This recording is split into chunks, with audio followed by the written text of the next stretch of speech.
kita sampaikan, wajib kita fasilitasi. Makanya kami, Kakanda Basarudin, Kakanda Charma, sangat prihatin dan bersedih.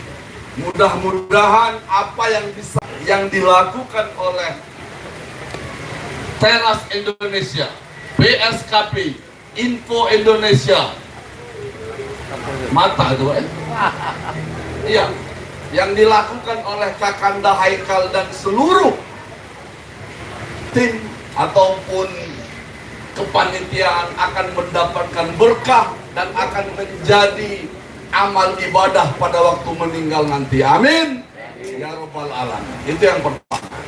Yang kedua, perlu kami sampaikan, untuk memimpin kota Palembang ini tidak usah banyak ego teori, Pak Bashar, Kakanda Charma. Tidak usah banyak. Ada 3 hal Bapak Ibu sekalian. Yang pertama, iktikad ataupun spirit niat kita dari hati yang paling dalam. Itu yang paling penting. Baik apapun dia, kalau iktikad niatnya tidak baik Bapak Ibu sekalian, tentu akan yang namanya mudarat itu pasti akan banyak. Itu yang pertama.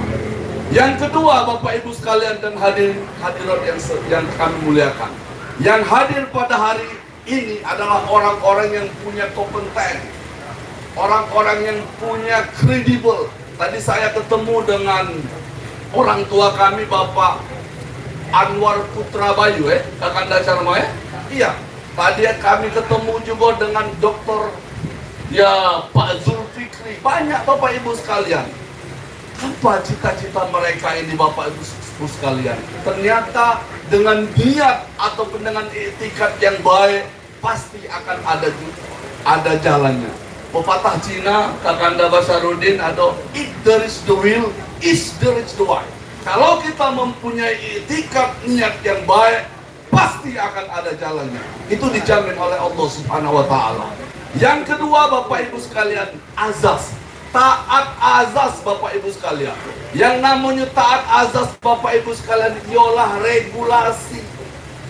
Sekarang banyak Bapak Ibu sekalian yang kena tangkap oleh KPK, ditangkap oleh kejaksaan, ditangkap oleh kepolisian karena mereka tidak taat azas. Apakah kita ini akan biarkan Pak Basarudin, Kakanda Charma? Sedih Pak. Kita punya anak, kita punya cucu, kita punya kerabat. Tak mungkin kita akan biarkan. Makanya ke depan Bapak Ibu sekalian, model ataupun wajah pemerintah kota Palembang ini harus taat azas Bapak Ibu sekalian. Apapun yang namanya regulasi, legasi, ataupun apapun yang dari pusat harus kita sampaikan. Kadang-kadang Bapak Ibu sekalian, kita ini paling senang menjingok uang masuk penjara Bapak Ibu sekalian. Benar Bapak Ibu sekalian? Paling senang uang masuk jurang. Benar Pak Basarudin? Pak Basarudin ini saya lihat pada waktu itu, senangnya wartawan apa-apa jingok di dia. Itu hal yang kurang elok Bapak Ibu sekalian. Itu hal yang kurang bagus Kakanda. Ya makanya kita sama-sama taat azas. Yang ketiga Bapak Ibu sekalian, leadership. Kalau dak katik jiwa kepemimpinan dari bawah Pak. Kalau kami ini dengan Kakanda Bapak Ruby Indarta ini dari bawah Pak. Di Golkar dari anggota Golkar, ketua sekretaris kelurahan, ketua kelurahan, sekretaris kecamatan, ketua kecamatan, ketua harian, wakil ketua. Itu namanya baru ada leadership Bapak Ibu sekalian. Tidak baca nak serto-merto Bang. Tidak baca. Kadang-kadang sekarang ini karena ada baknya gubernur, karena ada baknya wali kota, karena ada baknya presiden, dia semena-mena. Tetapi inilah perpolitikan wajah kita Kakanda Ade Indra Caniago. Tak baca kita nafikan, tak katik guna punya popularitas, tak katik guna punya kapasitas, tak katik guna punya elektabilitas. Kalau ada isi tasnya penuh, pasti akan diganggu. Setuju tak kira-kira Bapak Ibu sekalian? Pak Sapri Samsudin, setuju tak kira-kira Pak Sapri? Nah inilah realita kita Bapak Ibu sekalian, faktual. Kalau aku ini Bapak Ibu sekalian dari dusun, Kakanda Charma kita nih, kita tak galak berbudi, Kita tidak galak jadi orang-orang yang munafikun. Karena orang-orang munafikun itu asfalun minan nar katanya. Di bawah kerak-kerak api neraka, Pak. Iya, jadi kita sampaikan baik apa adanya. Ya, nah, lalu ditegur oleh MC. Jadi benar kata Kakanda Charma, kalau kita ahli debat tidak ada persoalan. Cuman bagaimana mengeksekusi sebuah keringesan. Tetapi Bapak Ibu sekalian, yang perlu kami sampaikan sekali lagi, yang paling utama adalah niat dan iktikad. Itu yang paling utama. Kalau sudah diiringi dengan niat, pasti insya Allah kita akan diberkahi dan diridhoi oleh Allah Subhanahu wa Ta'ala. Kami kembalikan kepada MC.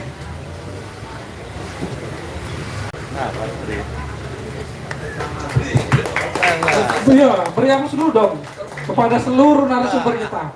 Saya paham pasti teman-teman semua pengen berdiskusi dengan para narasumber, tetapi saya minta waktu sedikit lagi untuk 2 menit pada narasumber, karena politik ini tidak bisa hanya visi dan misi. Kita juga butuh amunisi dan kendaraan. Singkat saja, bagaimana tanggapannya Pak Bung Charma? Kita terkait dengan kendaraan dan budgetingnya. Baik, Adinda Reddy, aku belum jelaskan visi misi tadi. Kamu tadi nanya mak mana Palembang ke depan, belum aku jelaskan visi misi. Jadi aku jelaskan dulu ya. Aku ada rumus 147. Visi itu apa namanya, menjadikan kota Palembang kota yang beradab dan sejahtera. Kenapa beradab? Karena itu menyangkut manusianya sejahtera untuk dunia sehari-hari. Kemudian misinya banyak misi ya. Misi kita ini kalau di sumber daya manusia menjadikan Wong Palembang ini menjadi manusia yang religi, berakhlak, santun, ya kan? Dan aman, tidak bawa saja. Kemudian di bidang ekonomi menjadikan perekonomian semua rakyat di kota ini kuat. Mana kita aplikasikan dengan program.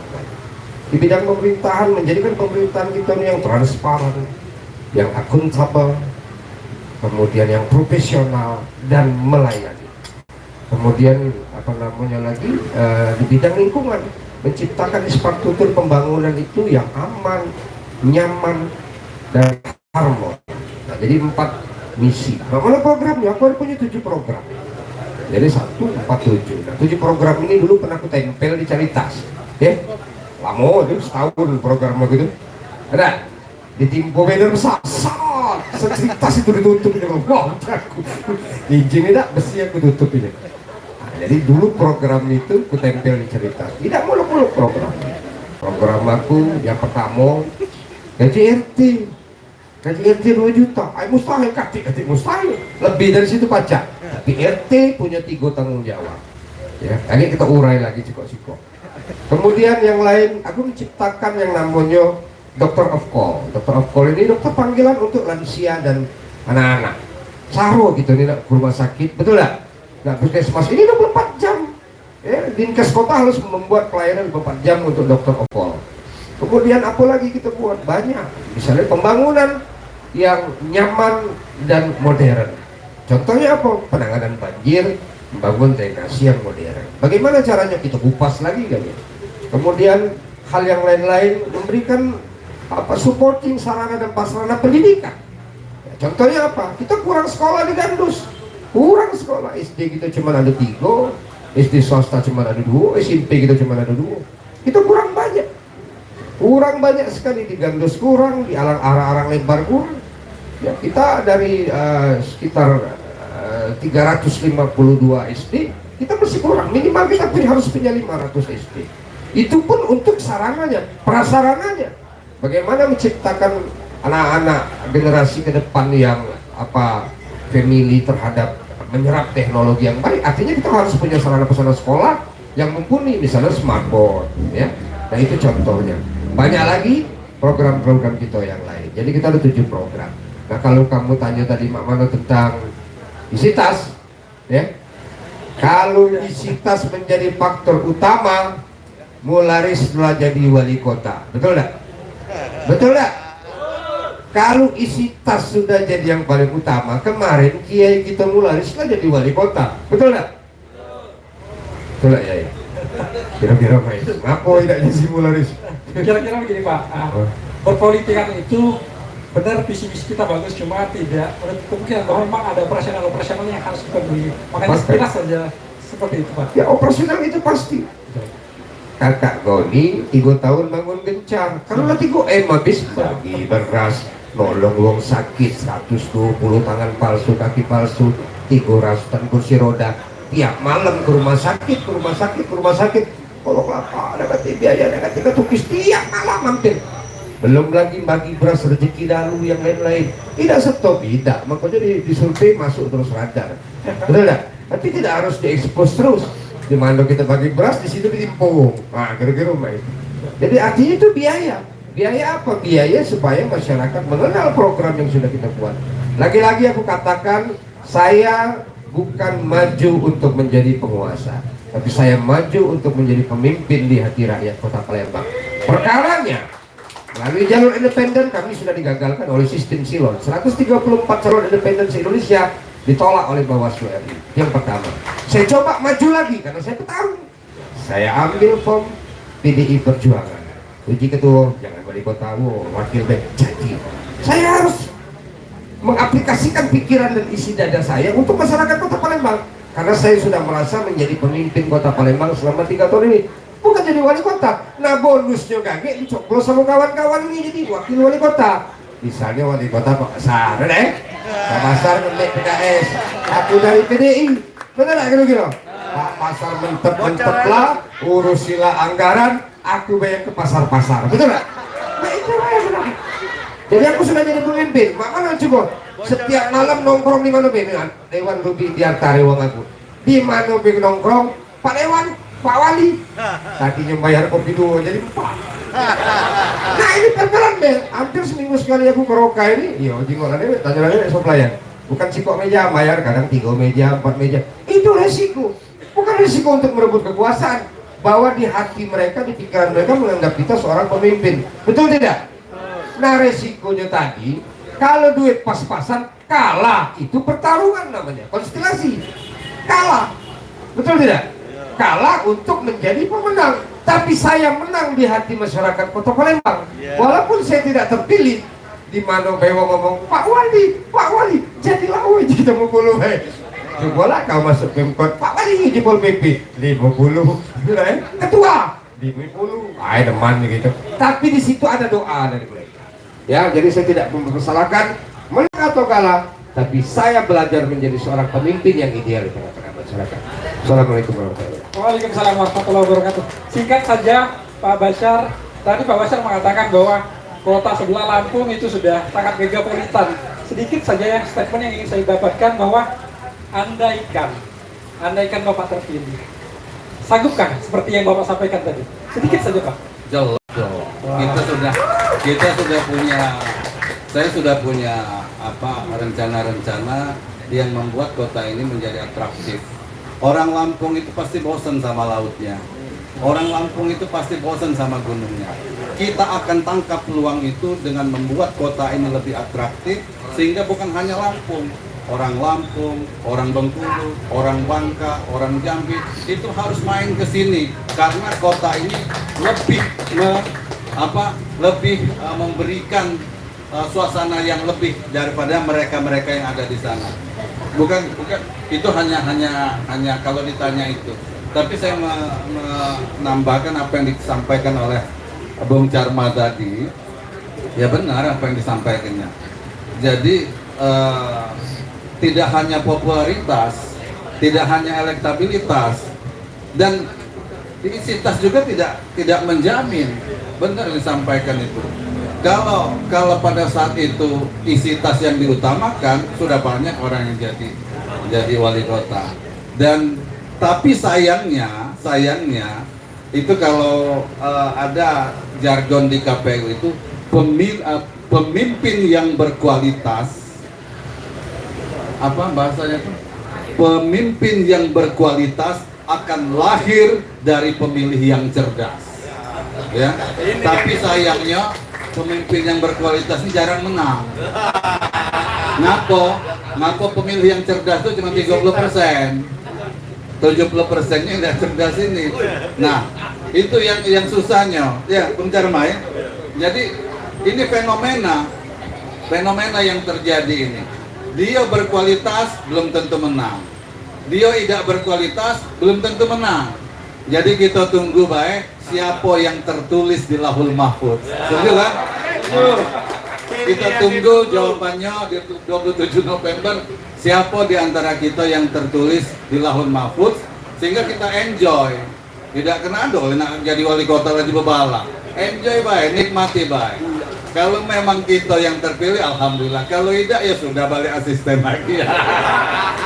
Mungkin itu ya. Siap, Pak. Karena setiap pertanyaannya singkat, padat, dan jelas. Nah itu susah. Kalau Waktunya, Pak.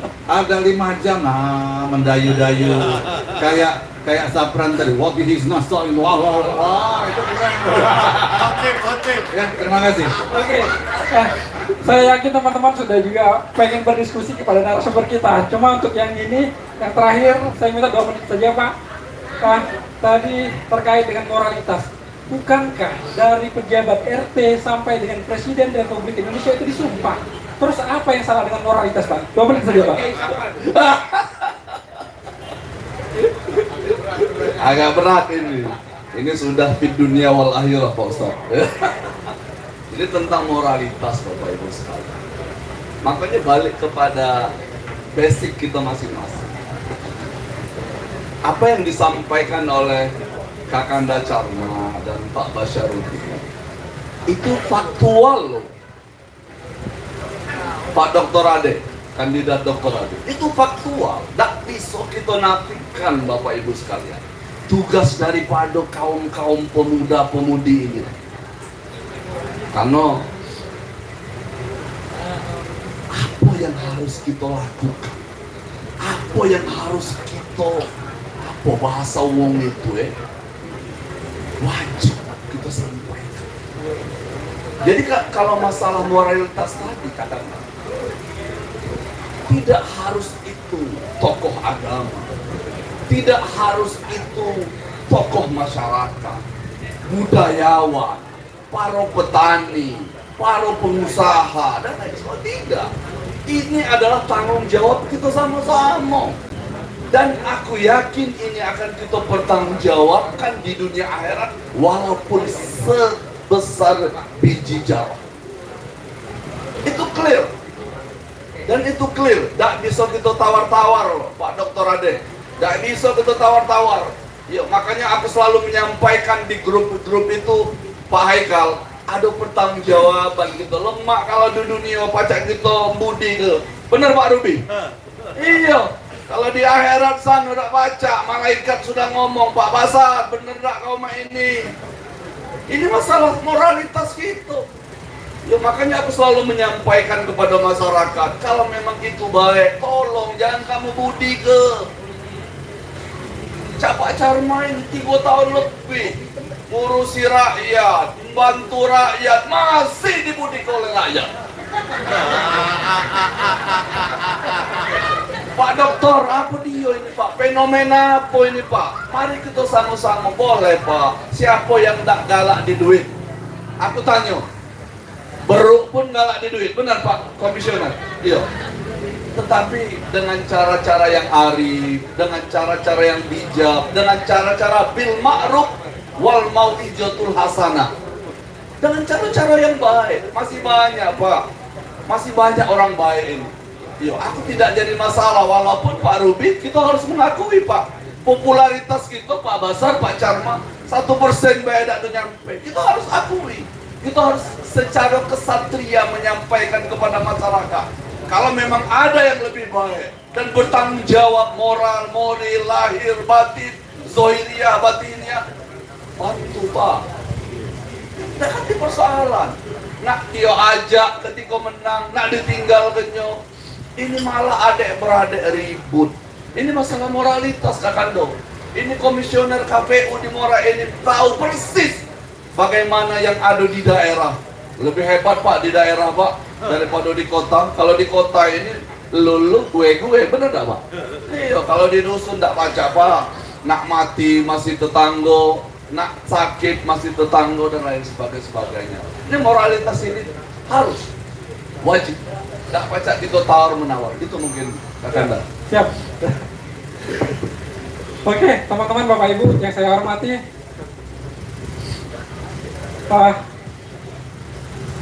kita langsung ke penanggap. Saya minta kepada kandidat, kepada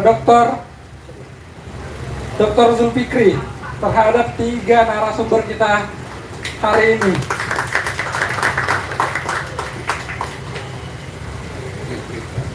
Satu.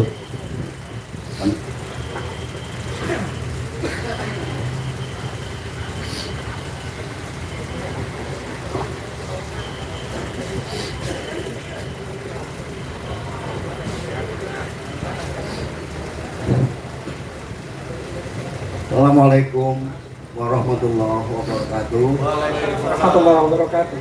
Salam sejahtera untuk kita bersama.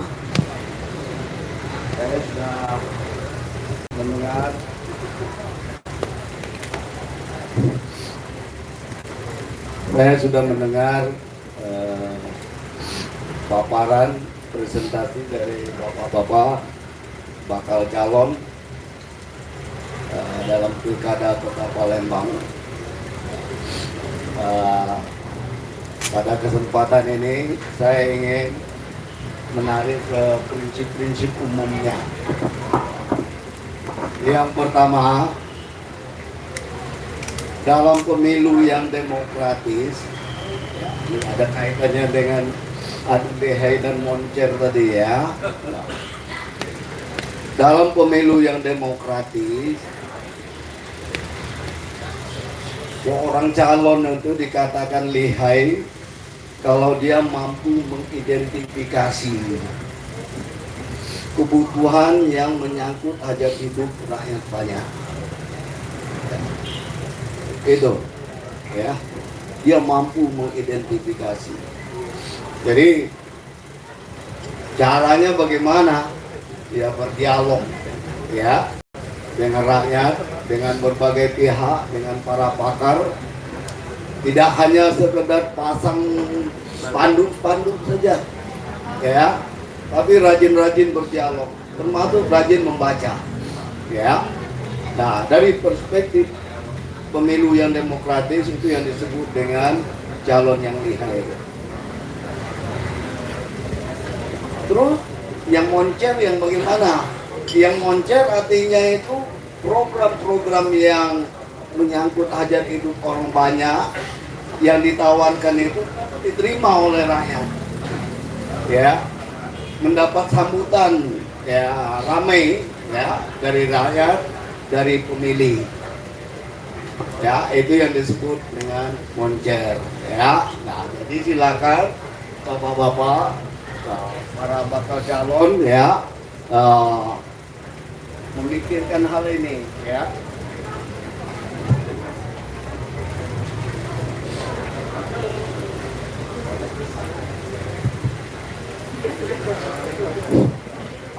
Dan dari yang saya dengar tadi, pada umumnya itu sudah ada, ya, sudah ada.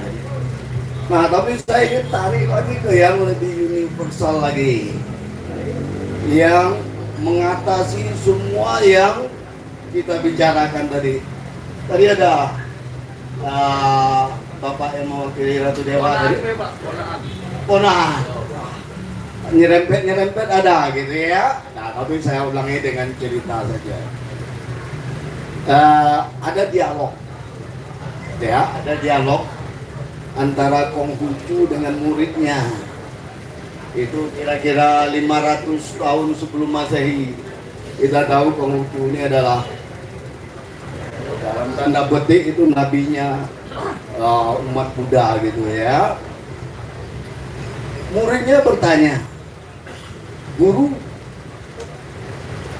apa syarat agar suatu masyarakat menjadi masyarakat yang baik, yang sejahtera?" Nah, Konghucu menjawab, ada 3.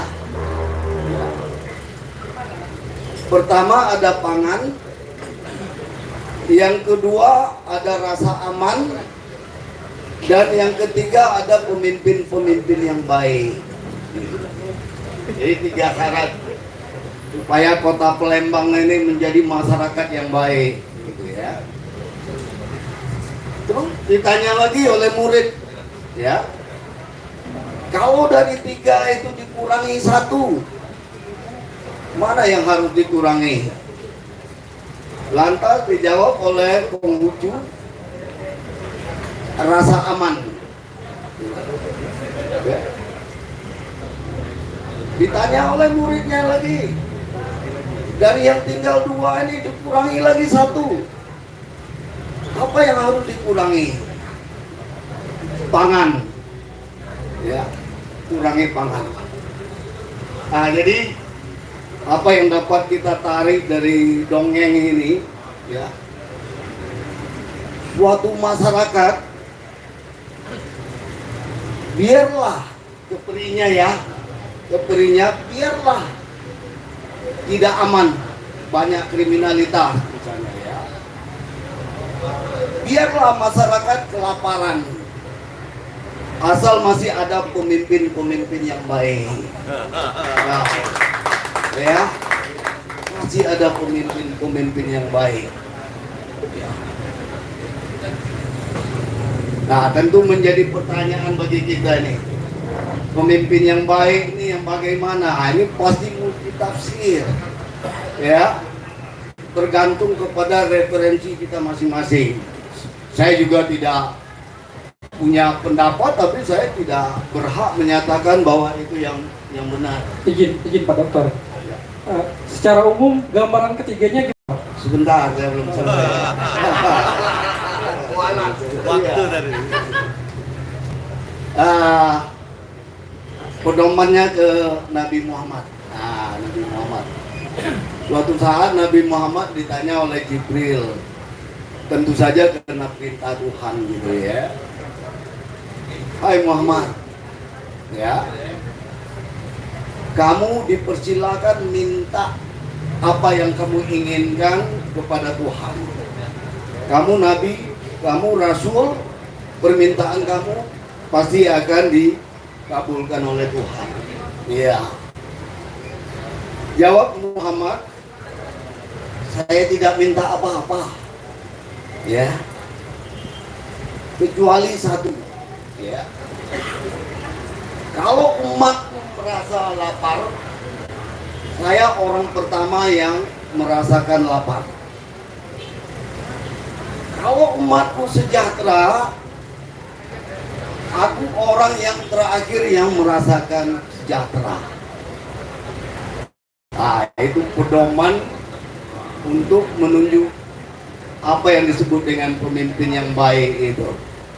Nah, barangkali kita bisa, ya itu kan Nabi Muhammad, ya, kekasih Allah gitu, ya.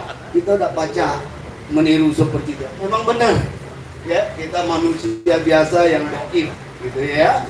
Paling tidak seperti yang saya katakan tadi, ini prinsip-prinsip umum, prinsip-prinsip universal, ya. Kalau saya ikut, Pak, saya tidak berani juga macam Nabi Muhammad itu. Dari awal udah saya omongin macam itu, gitu ya. Nah, jadi Pak Moderator, bagaimana yang 3 ini, ya? Saya mempersilahkan, ya, bapak-bapak bakal calon ini untuk merenungkan hal ini, ya. Tadi saya sudah katakan ada yang nyerempet. Mas Jarma misalnya, ya, spesifik, ya, bercerita tentang kebutuhan hidup rakyat banyak. Nah, tapi tidak tahu Mas Jarma, ya, apakah itu hasil kajian Mas Jarma atau itu dari bawah, begitu ya. Nah, saya sarankan bapak-bapak para calon sering-sering berdialog, sering-sering berdiskusi, gitu ya, sering-sering turun ke bawah, ya, untuk mengidentifikasi apa sebenarnya keinginan rakyat ini. Nah, sambil kita bercita-cita ingin menjadi pemimpin yang baik, gitu ya. Ya, tadi Mas Jarma ngomong pemimpin di hati rakyat, gitu ya. Nah, kalau terjemahan saya itu mudah-mudahan itu yang disebut pemimpin yang baik gitu ya. Ya, sama ya. Nah, saya kira itu Mas moderator ya. Ya, terima kasih. Assalamualaikum warahmatullahi wabarakatuh. Waalaikumsalam warahmatullahi wabarakatuh. Terima kasih Pak Dokter. Kami juga minta tanggapan dari kandidat Dokter Bung Adi Indra Caniago terhadap 3 bakal calon. Ya, terima kasih. Assalamualaikum warahmatullahi wabarakatuh. Waalaikumsalam warahmatullahi Menarik nih kalau melihat apa yang disampaikan oleh 3 kandidat wali kota Palembang ini. Buat saya alangkah indahnya kalau Palembang bisa punya 3 wali kota. 2 Pak, wali kota Hulu Hilir. Ya, mungkin teman-teman ketawa karena lucu. Kenapa? Karena kita kurang referensi. Ya, di Swiss itu ada 7 presiden, Pak. Ya. Jadi kolektif kolegial ya, masing-masing bergantian setahun, kemudian digilir. Jadi kalau hari ini Anda jadi presiden, Anda juga Menlu gitu. Ya, Anda wakil presiden, Anda Menkumham misalnya. Ya. Sehingga apa? Tidak ada ruang untuk korupsi. Ya, nih nyambung nih semua nih, apa yang disampaikan oleh Bung Sapran tadi soal mental gitu. Jadi ada anomali relasi sosial. Ya. Kenapa? Karena kita tidak pernah belajar dari sejarah. Coba kita belajar dari para pendiri bangsa kita.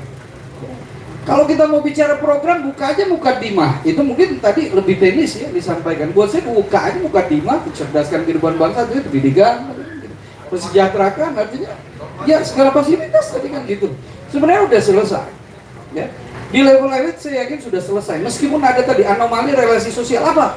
Dulu Pak, uang nolong karena dia punya kapasitas dan yang ditolong betul-betul layak untuk mendapat pertolongan. Hari ini kan tidak, aku tolong kau, kamu juga aku bantu kau, aku dapat aku. Begitu luar biasanya anomali ini. Nah, pertanyaannya, kenapa anomali ini terjadi dan merusak sampai hari ini? Karena kita semua, Anda dan saya, ya, menjadi pengkhianat bangsa. Jelas-jelas sila keempat kerakyatan yang dipimpin oleh hikmah dalam permusyawaratan dan perwakilan kita bikin politik elektoral, rejimnya langsung. Nah, situasi ini lebih parah ketika tadi ya, rakyat miskin, lapar. Kemudian apa? Rakyat tidak cerdas. Hari ini kan yang berlomba untuk kaya itu bukan mengkayakan rakyat seperti dibilang Uda Zul tadi. Sebaliknya pemimpinnya berebut kaya, bukan mengkayakan rakyat. Ini kan problem kita hari ini seperti itu gitu loh. Nah, ketika bicara demokrasi, saya mau ingatkan buat kita semua. Sebenarnya sering saya sampaikan dan saya pernah sampaikan di beberapa grup, tapi mungkin karena tadi kita kurang referensi, sehingga kita tidak pernah menganggap ini penting. Pertanyaan saya sederhana. Mungkin kita sepakat bahwa ketika kita bicara politik atau belajar demokrasi, selalu dihidangkan, pernah loh ada direct demokrasi ala Yunani? Tapi tidak pernah dinarasikan kepada kita pasca kekalahan Yunani dari Sparta abad ke-5 sebelum Masehi, demokrasi itu hilang lenyap dari muka bumi sampai ke abad 18 baru muncul lagi. Dan hari ini para pemuja demokrasi katakan Robert Dahl dan teman-teman bilang demokrasi the best but not the best. Dia menyadari itu. Kenapa? Ketika banyak rakyat bodoh, jangan heran ketika terpilih pemimpin bodoh. Nah, dengan demokrasi elektoral yang tidak sesuai dengan napas kita ini, ya, maka jangan heran ketika misalnya incumbent tidak berbuat apa-apa, ya kan, bahkan cenderung korup, tapi terpilih lagi. Kenapa? Kalau dalam bahasa John Seidel hari ini, ya, suka atau tidak, ini hasil riset di belahan dunia bahwa untuk memenangkan pesta atau kontestasi pilkada, modalnya cuma 2 kok. Pertama popularitas, kedua isi tas, suka atau tidak. Isi tas juga dalam artian hidang garami banyu laut. Kenapa? Karena masyarakat tidak pernah menikmati apa itu buah dari demokrasi. Ada gium demokrasi jelas, demokrasi itu dari rakyat, oleh rakyat, untuk rakyat. Tapi faktanya kan demokrasi dari rakyat, oleh rakyat, untuk pejabat dan keparat-keparatnya. Maka tidak heran Mereka menjadikan ini ruang untuk mengkapitalisasi. Ini ada bansos, ambil. Ini ada duit, ambil. Sikat. Ini yang terjadi gitu. Ini saya berharap sebelum ke sini tadi saya diwawancara oleh teman wartawan. Apa sih substansinya? Saya sampaikan. Saya menyambut baik ini karena ini tradisi intelektual yang harus kita langgengkan, yang harus kita rawat. Nah, persoalannya jangan cuma ya kita bicara di level elit. Saya yakin di level elit sudah selesai. Tapi persoalannya, saya berharap tidak lagi hari ini kontestasi itu lomba tebar pesona. Ya, saya sampaikan sama teman wartawan, saya berharap mulai dari kegiatan ini ke depan, pertarungannya itu Pak Basar mungkin saya 100 hari kerja ini program saya. Bung Cama 30 hari ya kuda lagi. Mungkin Bung Sapran 10 hari cukup buatku untuk menunjukkan ada indikasi aku akan melaksanakan ABDs. Sudah selesai. Kalau gagal mundur. Ya kita harus ajarkan masyarakat kita. Jangan kita ini kayak alergi gitu loh. Ketika bicara misalnya negatif campaign, kita harus sampaikan itu. Jadi masyarakat kita kasih hidangan, silahkan mereka memilih. Dan kita berharap ya apa yang dilakukan hari ini ya ini kan ada waktu pasca penetapan nanti ya. Pasca penetapan itu Agustus, September, Oktober ya katakan 2 bulan ya. Ini bisa betul-betul melaksanakan kampanye tatap muka gitu loh. Jadi masing-masing kandidat itu dibuka ruang, jadi nggak ada lagi yang membatasi. Oh nggak boleh masuk, ini daerah siasi, nggak boleh itu gitu. Kita harus ajarkan sama rakyat, kasih mereka untuk tampil, ya toh? Nah silahkan kalian tanya, kalian kuliti gitu, dan analisislah sebelum kalian menentukan pilihan. Saya pikir itu ya. Nah satu hal lagi menjawab apa yang disampaikan moral tadi, memang ada anomali Pak. Saya pernah ini mungkin bisa jadi pertimbangan. Sekitar 15 tahun yang lalu saya pernah sampaikan sama ketua praksi Partai Islam yang asasnya Islam. Saya bilang rakyat kita ini sakit jiwa, termasuk saya. Kenapa? Saya kadang suka khilaf juga kalau ngambil duit. Nah, artinya apa? Ketika bicara sakit jiwa ini beda terapinya, treatmentnya dengan penyakit-penyakit yang lain. Penyakit ini, ya kita lihat ya orang kaya pokoknya mengkapitalisasi kekayaannya untuk lebih, lupa kalau yang lain juga butuh. Ya.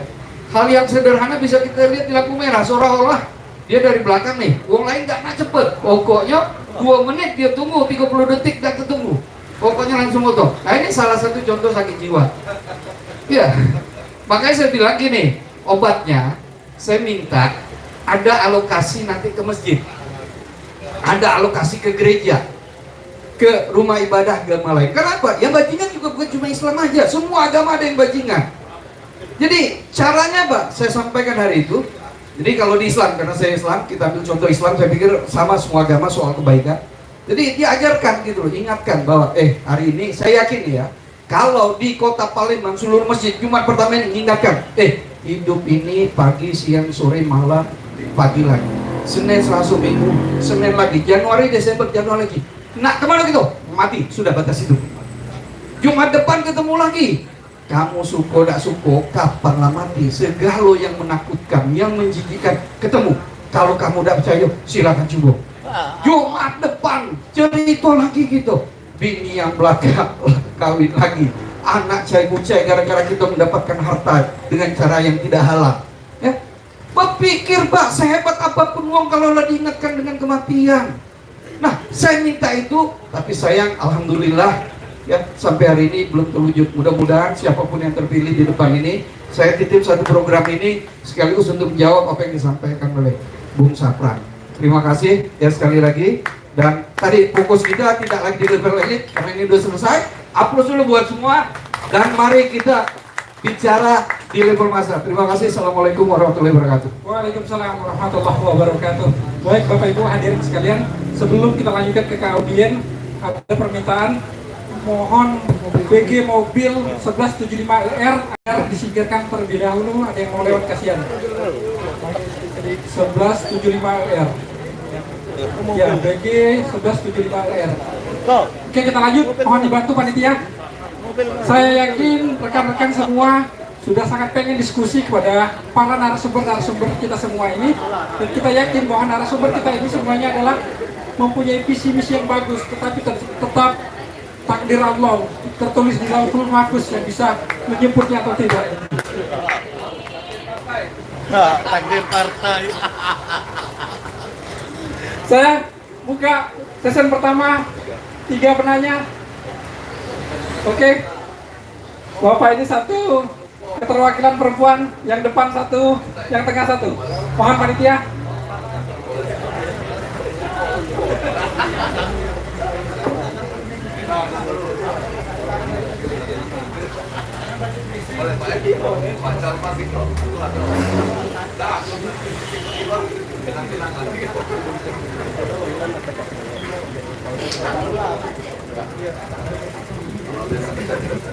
Bapak yang ini 1, kemudian yang tengah 1 sama keterwakilan perempuan 1. Jangan susah-susah Pak.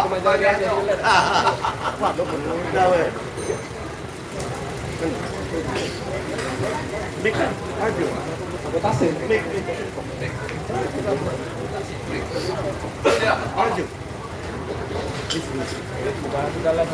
Singkat, padat, jelas Pak. Ditanyakan kepada siapa, mohon sebutkan namanya Pak. Assalamualaikum warahmatullahi wabarakatuh. Assalamualaikum warahmatullahi wabarakatuh. Kalau nanya nama saya Norman AKBP. Anak Kumbring besar di Palembang. 1, saya apresiasi acara ini bagus untuk ini. Tapi sayang di sini calonnya ada 6 yang hadir cuma 3 ya. Ya itu ciri-ciri lolos. 4. Kandidat calon 4. Oh 4 ya. 4 yang ada 3. Jadi di jalan. Lagi OTW Pak. kemudian saya apresiasi lagi tadi dari Camat Caknya, punya jiwa besar mengalah, akan jadi wakil dengan Pak Basa. Ini yang kami tunggu. Dan Pak Sapran pun mau ikut bagian. Itu yang bagus, tidak ada saling jatuhkan. Demikian. Dan saya mengucapkan kepada panitia terima kasih, ini namanya pendidikan politik. Ya. Demikian apresiasinya. Oke, artinya beliau menyoroti tentang sinyal politik antara Bung Charma dan Bapak Basyarudin Ahmad. Nah, mungkin langsung kita kepada yang tengah. Baik, teman-teman mau mic. Ya, sudah. Izin mendahului ya. Bismillahirrahmanirrahim. Assalamualaikum warahmatullahi wabarakatuh. Assalamualaikum warahmatullahi wabarakatuh. Terima kasih atas kesempatannya, moderator. Perkenalkan, nama saya Mutiara Jayanti. Saya seorang akademisi dan juga aktivis. Oke. Izin bertanya kepada seluruh narasumber.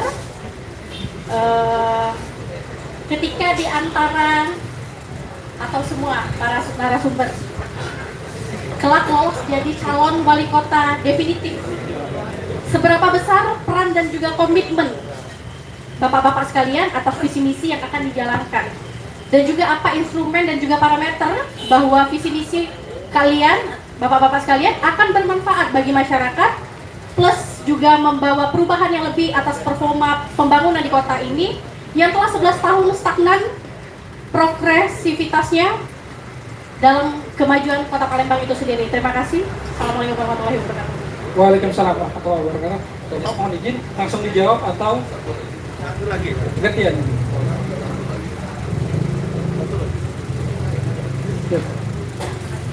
Nanti ya, ke pertanyaan selanjutnya baru kita dijawab. Mohon mikrofon. Depan.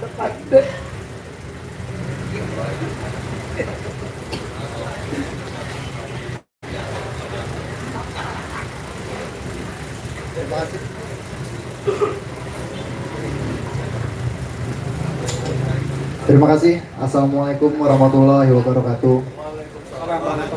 Yang pertama, terima kasih untuk Bang Haikal selaku Direktur Eksekutif Teras Indonesia yang sudah memfasilitasi sehingga kita bisa berdialog dengan tokoh-tokoh yang sering kita lihat di banner-banner atau baliho di jalan-jalan.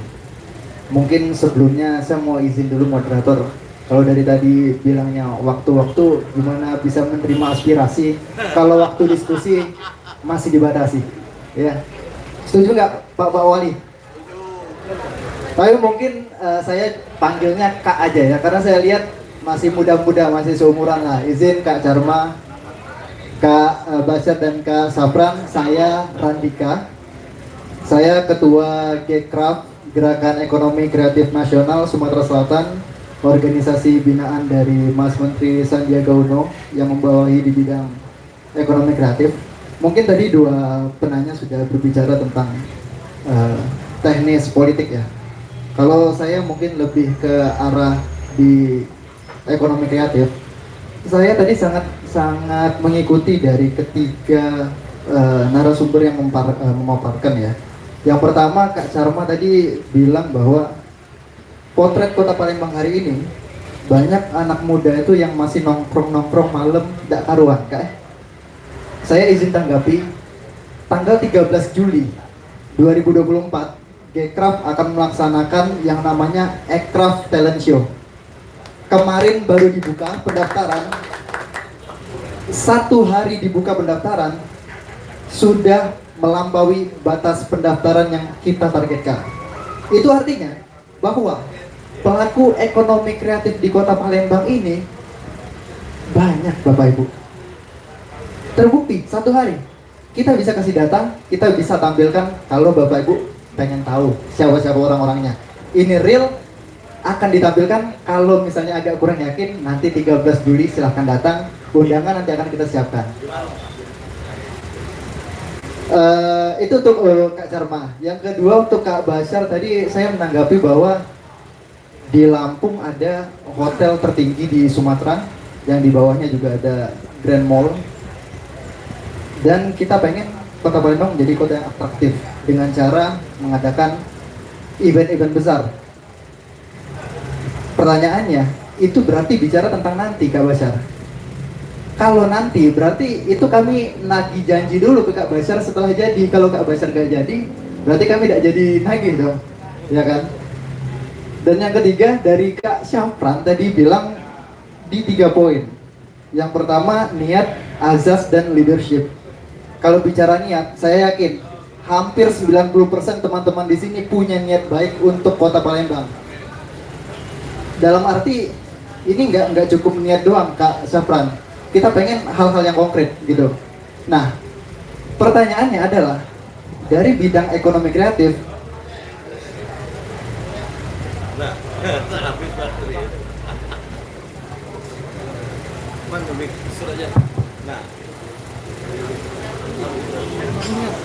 Cik, jangan lamunin kata moderator tadi. Tidak apa-apa lah Kak. Kita jarang-jarang ketemu calon-calon Kak Wali nih. Ya, besok ketemu lagi. Ekonomi kreatif, musik termasuk, audio, penerbitan, banner termasuk, kuliner, kafe termasuk, hampir di sekitar kita lebih dari 70% ekonomi kreatif. Ini juga nih, wah Baladewa ya Kak ya. Pertanyaan yang pertama adalah apa yang sudah dilakukan kakak-kakak calon sekalian terhadap kepedulian pelaku ekonomi kreatif yang sudah dilakukan ya? Karena kita jujur aja nih, banyak calon yang mungkin sudah melakukan tapi tidak terekspos. Itu yang pertama. Yang kedua, nah ini baru pertanyaan berandai-andai. Seandainya nanti kakak-kakak ataupun salah satu yang mewakili terpilih mendapat amanah dari masyarakat Kota Palembang, apa eksekusi yang paling besar akan dilakukan untuk pelaku dan produk ekonomi kreatif di Kota Palembang sehingga punya market di nasional hingga menembus market internasional? Terima kasih. Wassalamualaikum warahmatullahi wabarakatuh. Waalaikumsalam warahmatullahi wabarakatuh. Kalau tadi dimulainya dari kanan, kita muter dulu dari sebelah kiri dulu. Mungkin Bung Syafran, Syarafi, biar adil. Tadi dari kanan, sekarang dari kiri. Satu.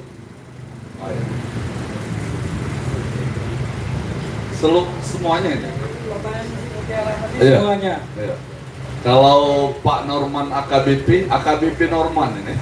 Nah, salah Pak. AKBP di belakang. Iya, Kalau depan Norman kita AKBP ya. Sinyal koalisi pasti Pak.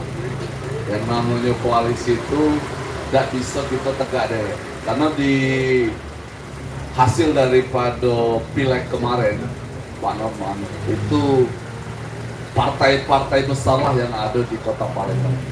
Yang pertama itu Nasdem, yang kedua itu Gerindra, yang ketiga Partai Golkar dan seterusnya.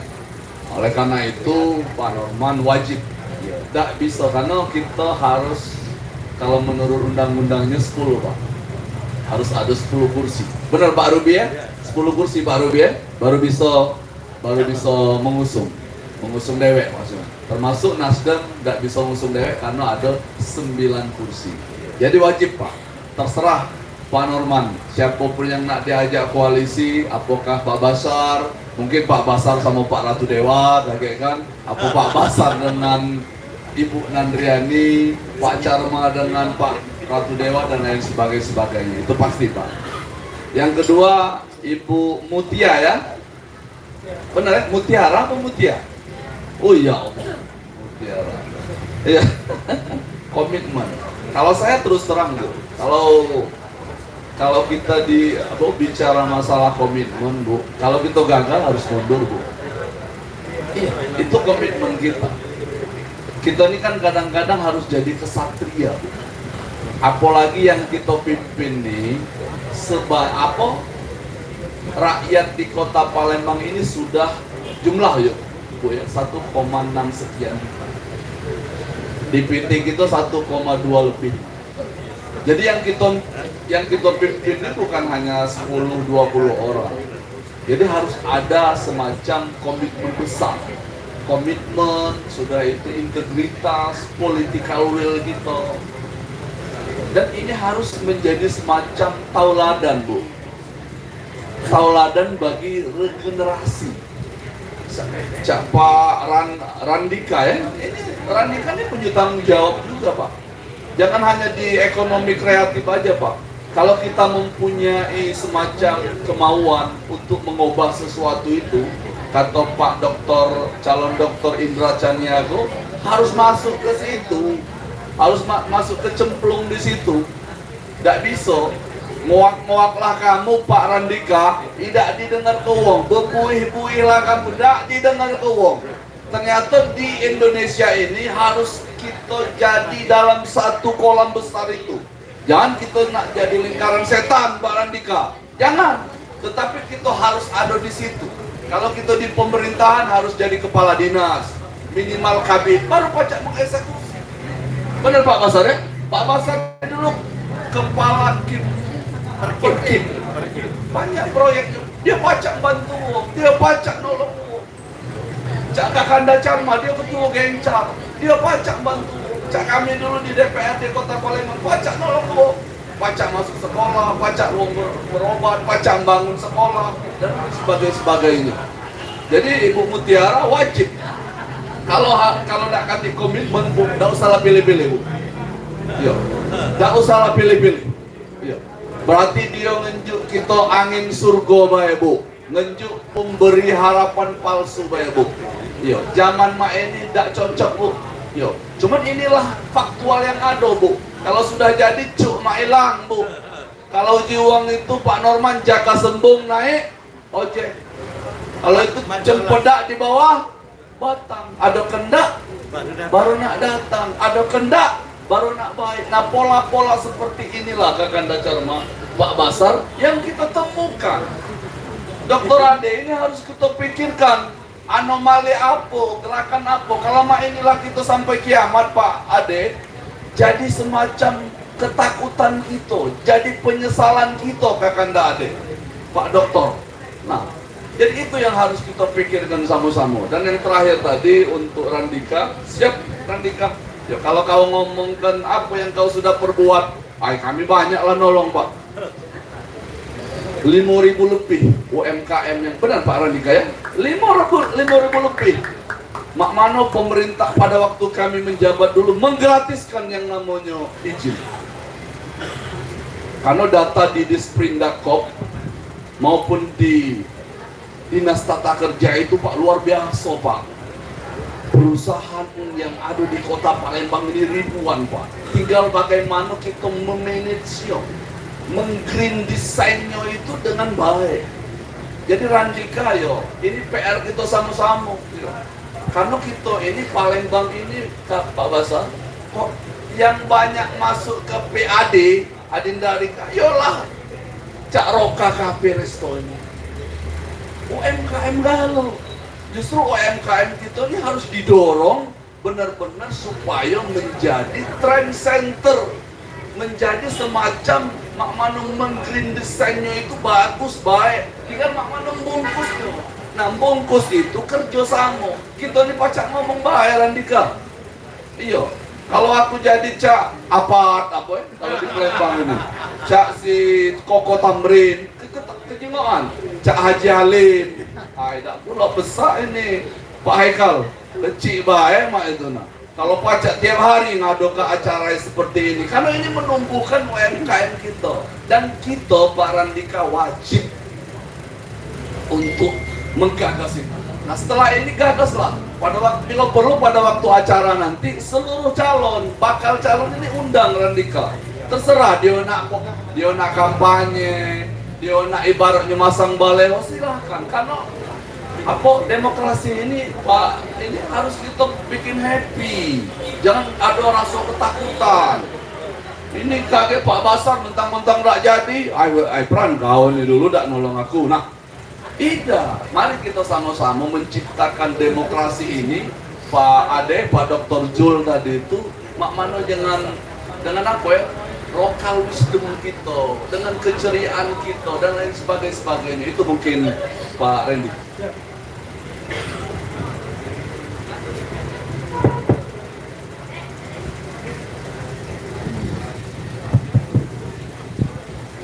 Tadi sudah disampaikan oleh Bapak Syafran, poin penting adalah 4.000 sudah lebih, 4.000 lebih, 5.000 lebih sudah UMKM yang dibantu. Mungkin langsung ke Pak Bashar. Terima kasih. Pertama Pak Norman. Polisi. Pak Norman ya? Ya. AKBP Norman, paling tidak caknya lalat kerja hati dia. Ini yang ditunggu. Jadi sering baca-baca balik waktu tuh. Ini yang ditunggu. Terima kasih. Yang kedua Bu Mutiara Jayati. Kita sepakat dulu. Kita ini kadang latah. Apa sih visi itu? Jadi kadang kita latah. Setiap orang mau calon, mau ini harus punya visi misi. Sehingga latah visi misi kami adalah. Nah padahal kita harus tahu dulu visi itu apa sih sebenarnya. Visi itu kalau kita buka di Google, itu adalah pandangan jauh ke depan yang menggambarkan kondisi yang diharapkan pada masa yang akan datang. Tapi apakah rakyat bawah mengerti dengan bahasa-bahasa seperti itu? Nah, kita terjemahkan, kalau saya jadi wali kota, dalam 5 tahun ke depan, Palembang akan menjadi seperti ini. Baru jelas ke rakyat. Nah, kalau ditanyakan seberapa besar komitmen, kita punya aturan. Kita punya aturan. Setelah menjadi wali kota, kita akan menyusun namanya RPJM.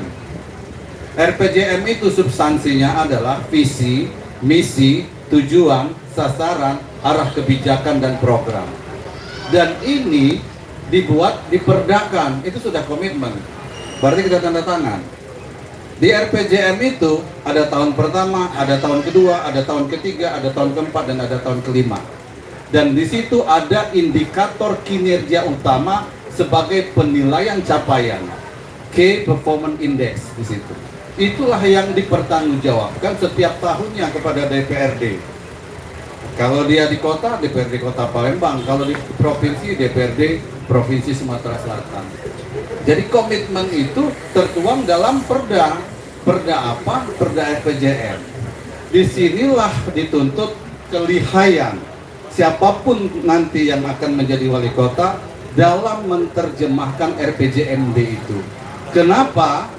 Kalau kita kaku, terjebak dalam kekakuan birokrasi, tidak ada ceritanya yang 100 hari kerja itu. Ketika kita dituntut untuk melaksanakan RPJM, kita dilantik itu bulan Januari atau bulan Februari, RPJM itu sudah ada.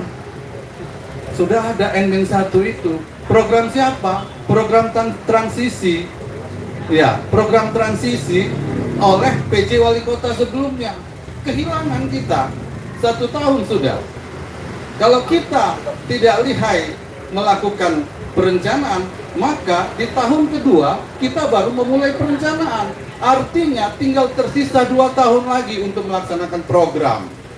Dipastikan program 100 hari itu program yang menggunakan dana-dana yang bisa di-create dari project finance non-APBD. Jadi kalau kita terjebak dalam kekakuan APBD, yakinlah sampai kucing bertanduk, Palembang ini tidak akan maju. Berapa besar APBD Palembang ini?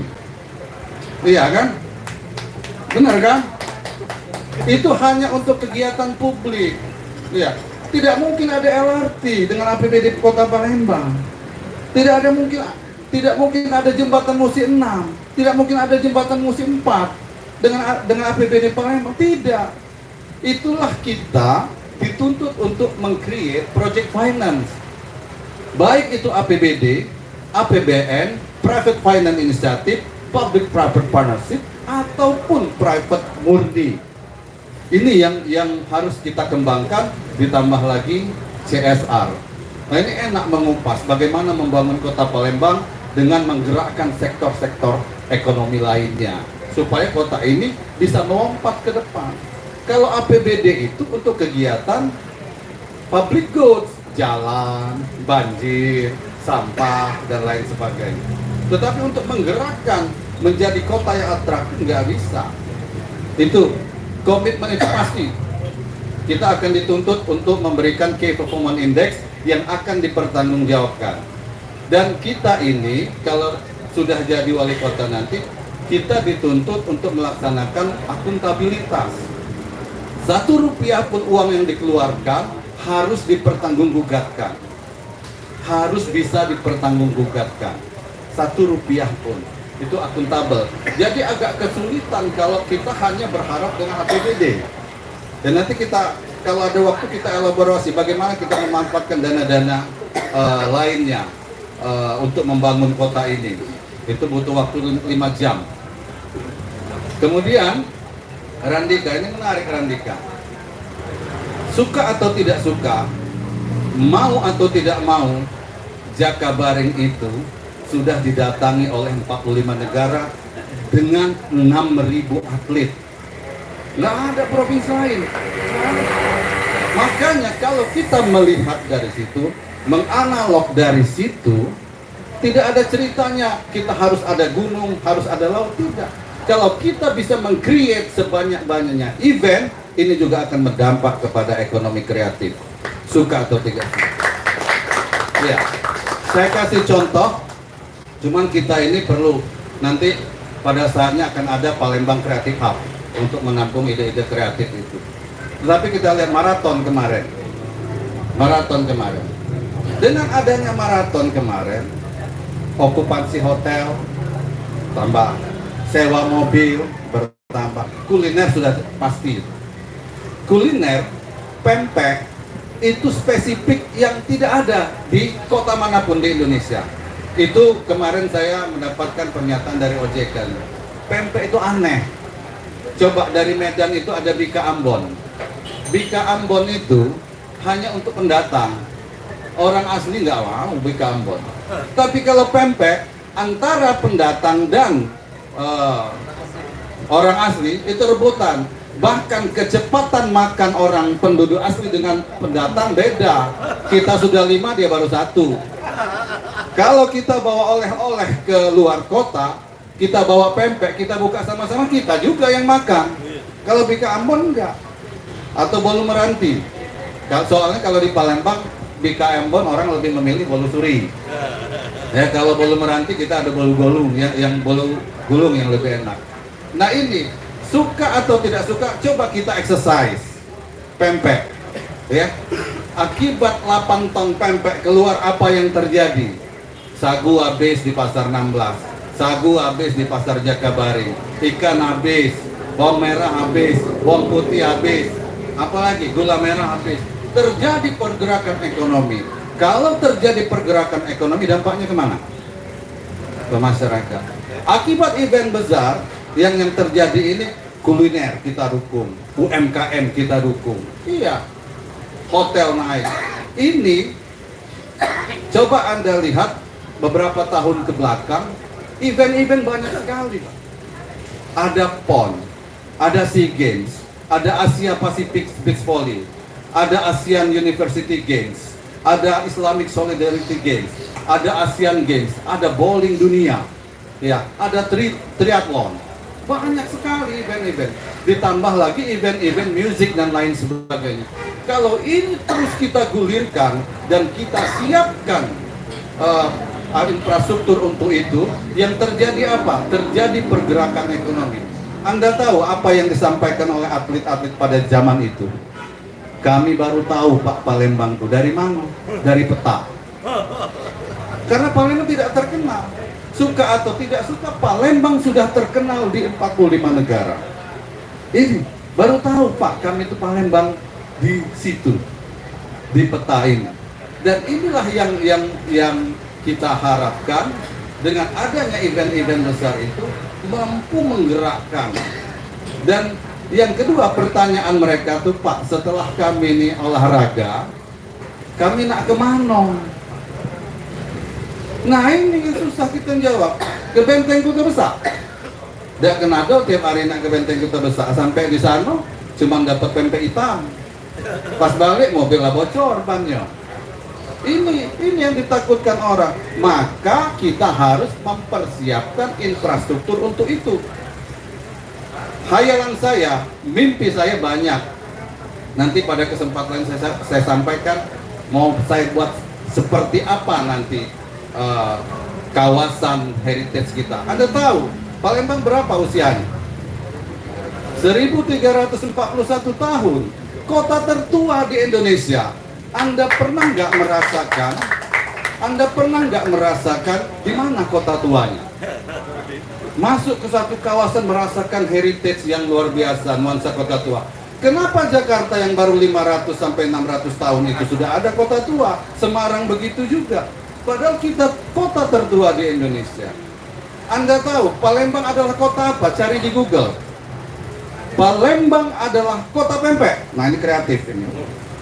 Palembang adalah kota pempek. Pernah nggak sepanjang sejarah melihat Tugu Pempek sebagai ikon kota Palembang?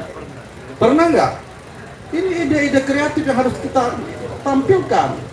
Ketika ada Tugu, ini pempek keriting, ini pempek telok, ini pempek pistel, ini pempek adaan, ini pempek lenjer, dan di bawahnya ditulis kota pempek. Saya yakin orang yang datang ke Palembang sebelum berfoto di situ belum diakui ke Palembang. Ini ide-ide kreatif yang kita inginkan dari anak muda. Dan anak-anak muda jangan selalu berpretensi bahwa pemerintah itu selalu hebat, selalu pintar. Tidak.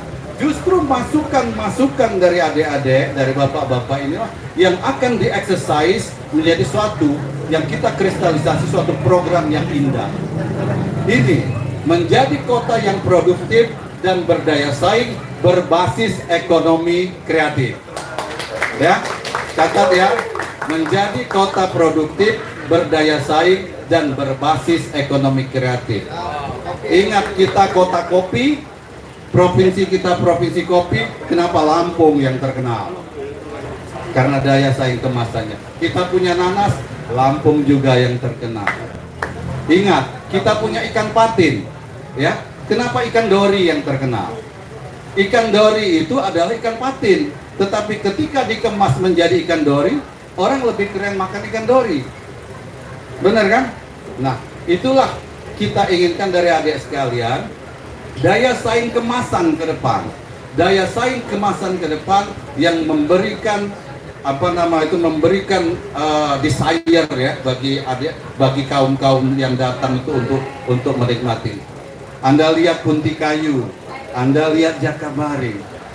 Saya sampaikan dengan orang-orang di Jakabaring, coba lihat seperti hutan begitu, bisa ditata indah. Kenapa Anda tidak undang hutan kota baik pelataran dari Jakarta misalnya? Kenapa Anda tidak undang Agung Sedayu untuk membangun sport mall di sana? Ini yang harus kita bangkitkan sehingga kota ini maju. Dan saya punya cita-cita, sedikit saya sampaikan, saya akan membuat convention hall yang berbentuk pempek telur.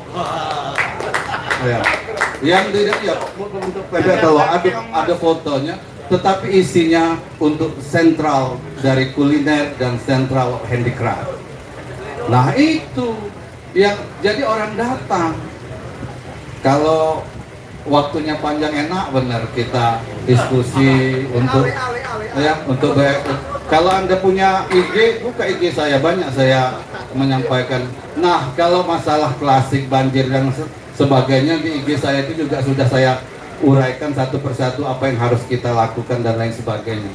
Ini yang kita butuhkan, menjadikan kota ini maju dan berkualitas. Demikian.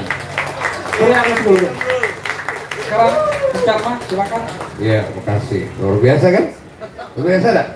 Tepuk tangan sekali lagi buat Pak Dasar ya. Karena aku menurut insting politik saya, Palembang ke depan ini harus dipimpin oleh orang yang berpengalaman matang di birokrasi. Ya, silakan berpikir. Dan harus punya wakil yang mengerti harus bawa. Silakan Anda. Oke, jadi Norman, Pak Norman terima kasih. Kati yang tidak mungkin, Kato Acai, Pak Dewan, ngigit kuping dewe yang tidak mungkin. Yang lain mungkin kalau koalisi. Jadi jangan pernah kita meremehkan orang. Oke? Kemudian Mbak Mutiara, bagaimana menjaga komitmen visi dan misi? Menurut saya sebelum nyusun visi dan misi tadi, acuan kita tinggal di Indonesia ini tentunya ada yang namanya Bappenas, Badan Perencanaan Pembangunan Nasional. 2025 sudah ditetapkan sebagai 28 kota besar Indonesia ini kota livable city. 2035 harus mencapai kota yang namanya green city.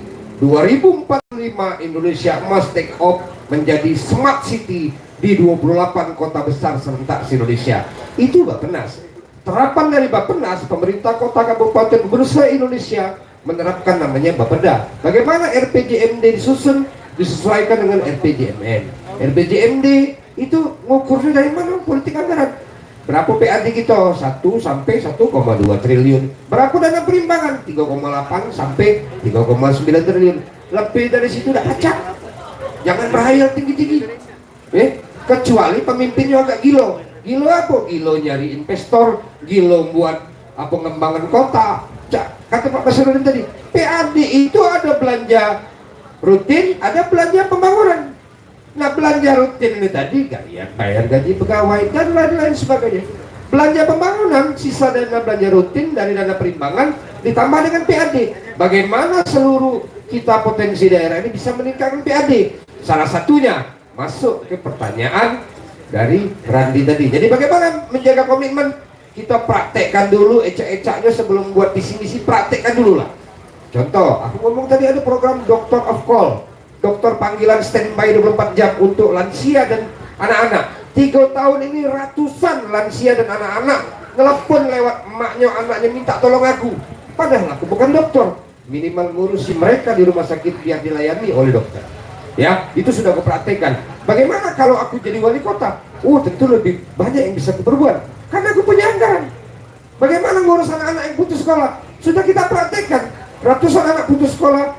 Waktu zaman Pak Ano Jaya 23 orang anak putus sekolah SMP. Kita bantu. Artinya bagaimana menjaga komitmen visi dan misi? Kita buat jangan muluk-muluk. Dari yang sederhana sampai yang canggih. Ada hal mengenai ekonomi kreatif. Aku masuk ke pertanyaan Randi. Tadi belum disebutkan. Program ketujuh aku adalah menciptakan 10.000 entrepreneurship selama 5 tahun.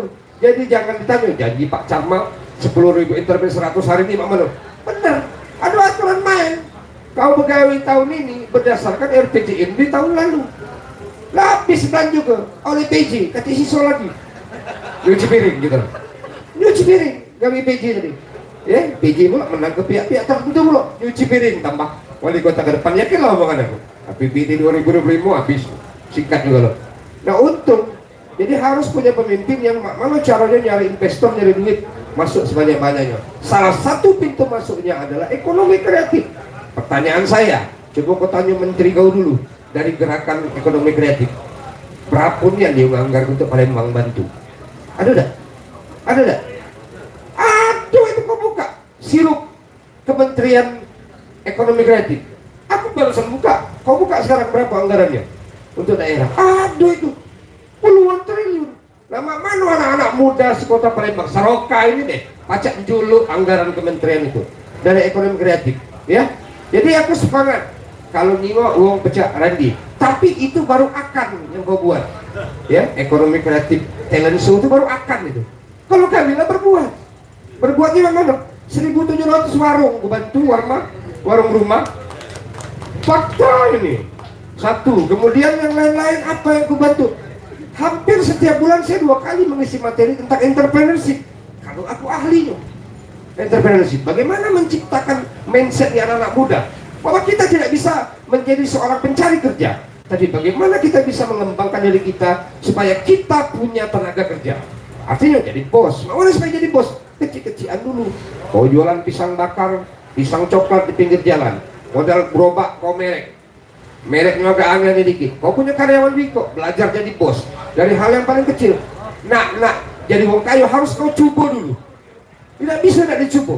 Dan kau mau tadi setiap malam aku ketemu sama anak muda. Wih Kak Charma ya, Charma di kota selfie Kak. Aku digawe kamu kumpul. Besok Kak main slot 90%. Jadi kalau kau ngomong kami buktikan ekonomi kreatif hidup di KPKP, tidak aktif. Dan aktif 90% lebih anak-anak muda nongkrong itu karena gelisah. Saya tamat kuliah, saya tamat SMA, dak kasih uang dalam, dak kacak pegawai jadi honor, dak kasih uang dalam, dak kacak masuk P3K, dak kasih uang dalam, tidak gilo, tidak kacak jadi apa-apa. Apalagi dak kasih modal, terpaksa pinjam dulu 100 Kak. Ini masalahnya. Nah, bagaimana kita sekarang kalau jadi wali kota negara harus hadir? Bagaimana harus hadir? Bukan ngenjuk duit, bukan, tapi menciptakan peluang-peluang tadi, menanamkan mindset entrepreneurship. Itu adalah ruang tersendiri. Makanya selalu aku ngomong sama kawan-kawan dari mahasiswa, kumpulkan minimal 10-15 orang di kafe Manobae, ya duduk sambil ngopi, kita ngomong mana caranya nyari duit. Itu gawe aku tiap malam. Nah kalau malam minggu aku sama Acai, jangan diganggu. Kalau malam biasa, kami biasa ngobrol sama anak muda. Memberikan apa? Memberikan mindset berpikir.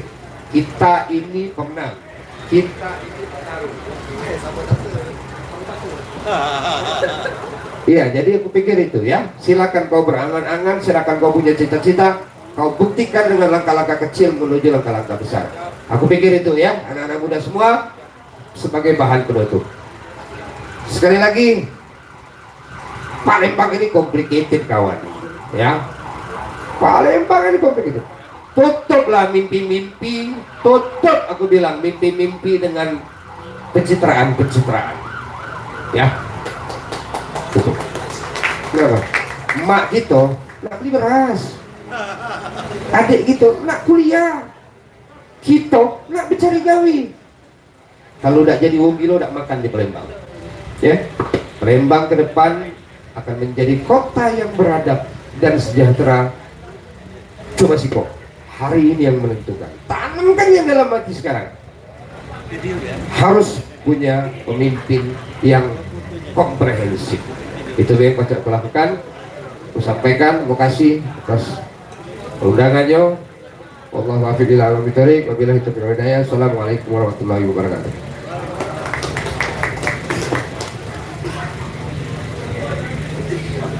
Waalaikumsalam warahmatullahi wabarakatuh.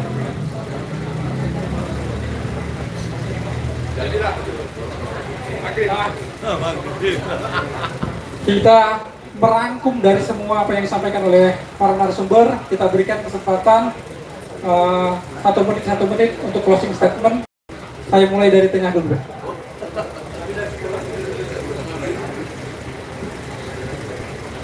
Kepada adik-adik, bapak-bapak, dulur-dulur sekalian, apa yang disampaikan Adinda Charma ini, bahwa bukalah hati kalian.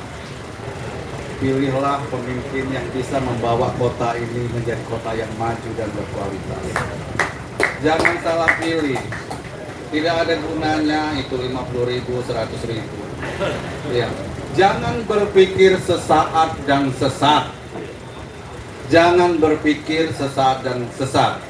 Lebih baik kita mewujudkan mimpi kita sendiri daripada kita dipekerjakan orang untuk mewujudkan mimpi orang lain. Saya ingin kita semua bangga dengan kota kita sendiri. Saya ingin kita semua punya rasa bangga untuk mewujudkan kota ini menjadi kota yang lebih maju, kota yang lebih berkualitas, kota yang menjadi masyhur di tengah dunia. Anda lihat, maju. Ma itu mandiri. Kita jangan tergantung dengan APBD. Banyak project finance yang bisa kita create. Ju, J, Jaya. Anda lihat lambang kota Palembang. Anda lihat apa artinya J itu? Jaya. Kota Palembang harus menjadi kota yang termasyhur di dunia. U-nya apa? Unggul. Kota Palembang harus menjadi kota yang terdepan, minimal di luar Pulau Jawa. Suka atau tidak suka, mau atau tidak mau, sebenarnya kota Palembang sudah kota yang terdepan di luar Pulau Jawa. Karena the first LRT in Indonesia ada di kota Palembang. Dan kita patut bangga itu. Oleh karena itu nanti ke depan bagaimana kita meningkatkan kualitas dari LRT. Nyaman, aman, murah, dan tepat waktu. Dan nanti kita akan buat the Green Transit Oriented Development di Stasiun Ampera yang akan menjadikan daya tarik pemungkit flyover dari kota Palembang itu sendiri. Terima kasih. Itu closing statement dari saya. Mungkin ada yang lain. Saya mohon maaf kalau ada kata-kata yang kurang berkenan. Kepada Allah saya mohon ampun. Al-haqqu min rabbika billahi taufiq wal hidayah. Wassalamualaikum warahmatullahi wabarakatuh. Iya, sudah ada. Pokoknya guyur baik kita ya. Bismillah. Mudah-mudahan 2024 ini lahir pemimpin yang betul-betul hasil dari representatif demokrasi yang sehat dan bukan pemimpin-pemimpin yang munafikun hasil dari pencitraan. Sudah. Assalamualaikum warahmatullahi wabarakatuh. Terima kasih Kakanda Charma dan Bapak Basharudin. Sedikit saja closing statement saya. Qala Allah Ta'ala fil Qur'anil Karim. Kamu Pak Nasab kan Inna Allah la yughayyir bihi qaum hatta yughayyir qaumu bi anfusihim. Allah tidak akan pernah mengubah suatu kaum kecuali kaum itu sendiri. Jadi kita nilai. Itu yang pertama. Yang kedua, dengan anggaran 4 triliun 217 miliar 408.335. Tentunya kalau Pak Basar tadi menyampaikan secara runut, kalau kami lebih runut lagi Bapak Ibu sekalian. Karena di sini ada Pak Sadarudin, ini dulu saya ketua komisi, dia kepala dinas. Bagaimana mewejahwantahkan yang namanya anggaran APBD itu tidak main-main Bapak Ibu sekalian. Dan perlu Bapak Ibu sekalian ketahui, yang namanya anggaran sekarang ini sudah sampai di kecamatan. Di kecamatan itu Bapak Ibu sekalian perlu ketahui berpuluh-puluh miliar. Jadi kita harus update, jangan hanya dana desa, dana kelurahan, dana kecamatan pun harus kita update. Dan memang harus kita Bapak Ibu sekalian, Kakan Bapak Haikal, ini harus kita mengedukasi Pak Haikal. Bukan hanya kepada kita yang hadir pada hari ini, tetapi kepada seluruh rakyat yang ada di kota Palembang dari tingkat RT, RW, kelurahan, kecamatan sampai di kota Palembang itu. Dan yang terakhir, Pak Redi, kami ingin sedikit protes. Kami sampaikan pada forum yang terhormat ini adalah kegelisahan Kakanda Charma, Pak Basar. Kalau ada wartawan silahkan untuk disampaikan. Ada beberapa RT, beberapa RW dan tokoh masyarakat yang ada di kota Palembang ini, kenapa pilkada pada tahun ini 50% dikurangi tempat pemungutan suaranya. Tolong itu. Jadi kalau ada KPU, Bawaslu, kenapa? Pak Ruby perlu kami sampaikan, Pak Ruby selaku sekretaris Golkar dan selaku bakal calon terpilih DPRD Kota Palembang. Contoh Bapak Ibu sekalian, di Kelurahan Satu Ilir yang semestinya ada 19 atau 18 TPS berkurang menjadi 9 TPS. Ada apa ini? Oleh karena itu pada forum yang terhormat ini tolong sampaikan, kenapa kalau pileg kita ini sebenarnya anggaran kita ada Bapak Ibu sekalian. Masa untuk pileg ada, untuk pilkada tidak ada? Bingung ini kan? Nah ini menjadi semacam PR kita sama-sama Pak Charma, Akakanda Charma, Pak Basarudin. Dan mudah-mudahan sekali lagi Bapak Ibu sekalian, karena niat iktikad kita baik, niat kita tulus lillahi ta'ala, mudah-mudahan Palembang ini akan menjadi baldatun thayyibatun walakumur. Amin. Walafu minkum jami'an. Wassalamualaikum warahmatullahi wabarakatuh.